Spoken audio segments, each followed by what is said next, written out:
120편 1절부터 121편 8절까지 두 시가 연결되어 있는데 기가 차게 연결됐다는 생각이 듭니다. 이게 매일 성경 편집자가 알고 했는지는 모르겠습니다만 두 시가 연결되어 있어야 이 맞다는 생각이 듭니다. 먼저 120편 1절 내가 환난 중에 여호와께 부르짖었더니 여호와께서 내게 응답하셨도다. 시인의 자세, 시인의 믿음이죠. 믿음에서 자세가 나오고 인격이 나오는 겁니다. 환난 중에 여호와께 부르짖었더라. 그랬더니 여호와께서 응답해 주셨더라. 그러면 2절부터 7절까지 시인이 어떤 환난을 당했고 어떻게 부르짖는지를 또 한번 우리 보겠습니다. 시인이 당한 환난, 시인이 지금 강구하는 내용이죠. 오랜 세월 동안입니다. 오랜 세월 동안 날카로운 화살과 맹렬한 숯불로 찢어 태우고 싶은 이 적이 있죠. 상황이 있습니다. 그게 뭐냐? 거질된 입술과 쏘기는 혀로 화평을 원하는 시인의 생명을 헤아려고 하는 그 화평을 깡그리 무너뜨리려고 하는 그런 세력이 이 앞에 있습니다. 근데 화평을 시인은 원하지만 그걸 깡그리 깨부시려고 하는 이 원수의 세력으로 인해서 시인이 어떤 상황입니까? 마치 메색과 게달에 속절없이 의미 없이 덧없이 살아가는 삶과 같았다. 이 메색과 게달이라고 하는 도시는 큰 도시죠. 그러나 이방 도시입니다. 하나님을 알지 못하는 인간의 욕망이 작동하고 있는 그냥 무한 생산, 무한 소비처럼 그게 삶의 유일한 목적이 되는 이런 도시에 아무런 의미 없이 사는 것처럼 그렇게 살았다는 겁니다. 참 시인이 어떤 사람이 좀 침략이 됩니다. 그렇죠? 사람들은 이런 도시에서 살기를 좋아하잖아요. 사람들이 전부 다 서울로 그 서울에서도 강남으로 그냥 가려고 하는 비집고 들어가려고 하는 이런 속성이 작동하는 것이 우리 대한민국이죠. 대한민국입니다.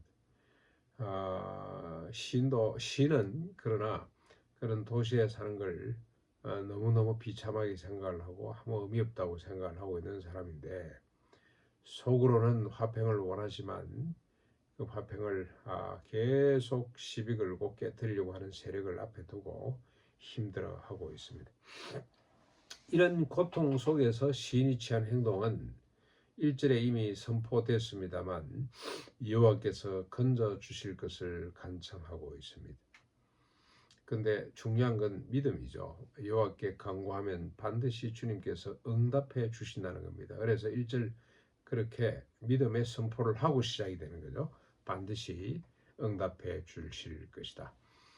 스스로 뭔가 노력해서 이겨보려고 하는 것이 아니고 여호와께 그냥 어린아이처럼 달려가서 건져달라는 겁니다. 믿음의 본질이죠. 믿음의 본질. 왜 시는 이루고 있는가? 121장에 답이 제시되고 있습니다. 그래서 기가 차게 연결되어 있는데 1절에 보니까 내가 산을 향하여 눈을 들리라 나의 도움이 어디서 오냐 나의 도움은 천지를 지으신 여호와께로부터 온다. 산을 향하여 눈을 드는 것 이게 참 중요합니다. 그렇죠? 내가 산을 향하여 눈을 들리라. 땅을 쳐다보는 것이 아니고 산을 향하여 눈을 들면 보이는 것은 무한한 하늘이 보이겠죠. 하늘 끝에 계시는 하늘 가득히 계시는 여호와 하나님을 바라보게 되는데 왜 하나님을 바라보냐?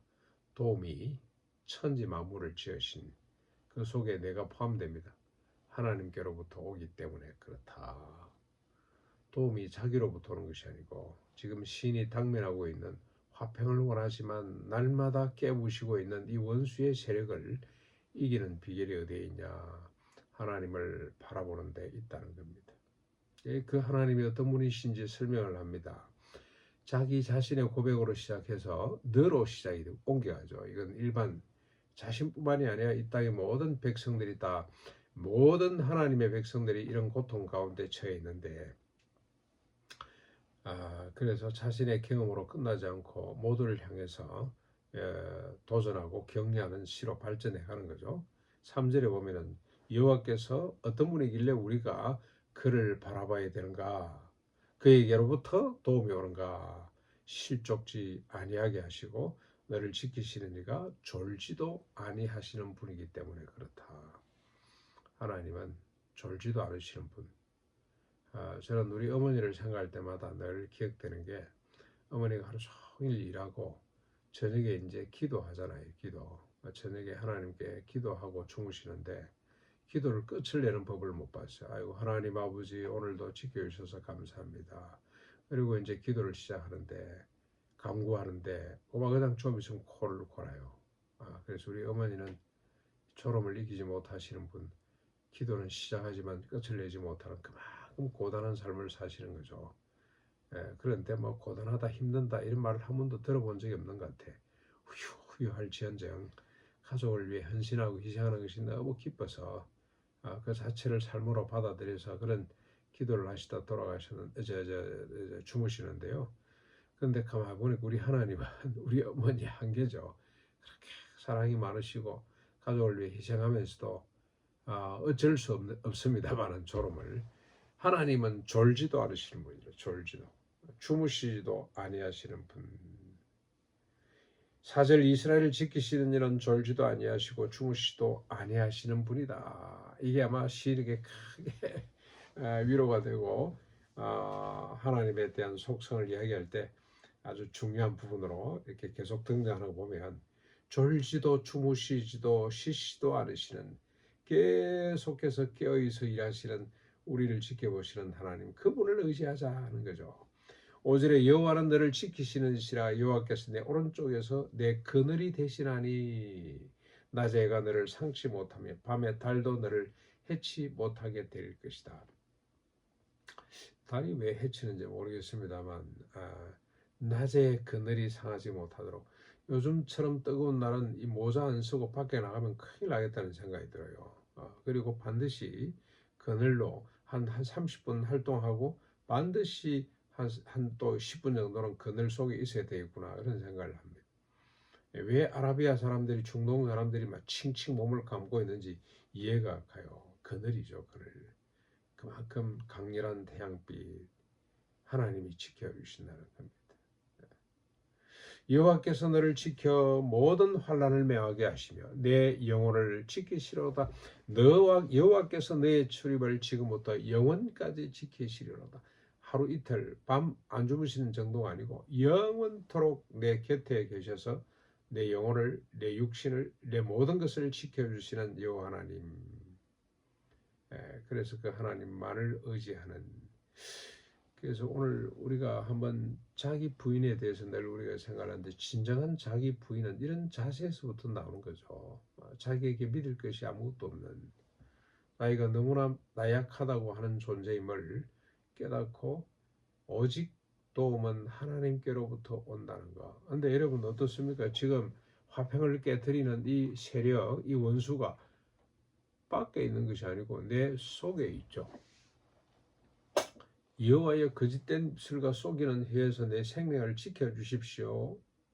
너 속이는 해여 무엇으로 내가 보답할꼬? 그렇게 나오잖아요. 여호와여 거짓된 입술과 속이는 혀로부터 내 생명을 지켜주시는데 그 거짓된 입술과 속이는 혀가 밖에 있기 못하는 내면에 있는 것 같아요. 내면에 안에. 그게 내 생명을 향하는 거죠.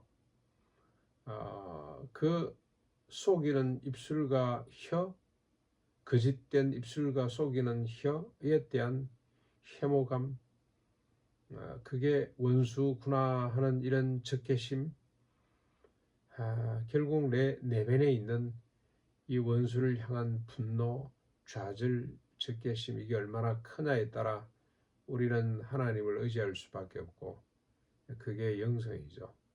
이 시대 우리에게 필요한 이 시대 하나님 백성들에게 필요한 영성입니다. 이게 밖에 있는 그래서 그냥 날카로운 화살과 로뎀 숯불로 찢어 불태우고 싶은 이런 심정 이게 남을 향해서 가면은 오늘 세상에서 보는 많은 지도자들처럼 되는 거고요. 자기 내면에서 발견하게 되면 다윗처럼 겸손한 사람이 될 수밖에 없습니다. 이 시인이 아마 아무리 생각해도 다윗이 아닌가 그런 생각이 드는데 이런 영성을 오늘 우리도 갖고 살았으면 좋겠다. 내 내면에 있는 적을 향해 우리가 이 노래를 계속 불러야 할 것이다. 여기가 진정한 자기 부인이고 우리의 참 모습이다. 나이가 들면 한때 교만해서 나는 다시는 죄에 빠지지 않을 것이다 라고 했습니다만은 시간이 지나면서 그건 망상이었구나, 허상이었구나. 그래서 또 주님 도우심을 온전히 바라보는 이런 믿음의 소유자가 되어야 되겠다는 생각을 갖게 됩니다. 우리 모두 이런 생각, 이런 믿음으로 오늘 하루를 주님 의지하고 주님께 맡기고 복되게 사는 낮에 해가 상치 못하고 밤에 달이 상치 못하는 아름다운 하루가 될 수 있기를 바랍니다.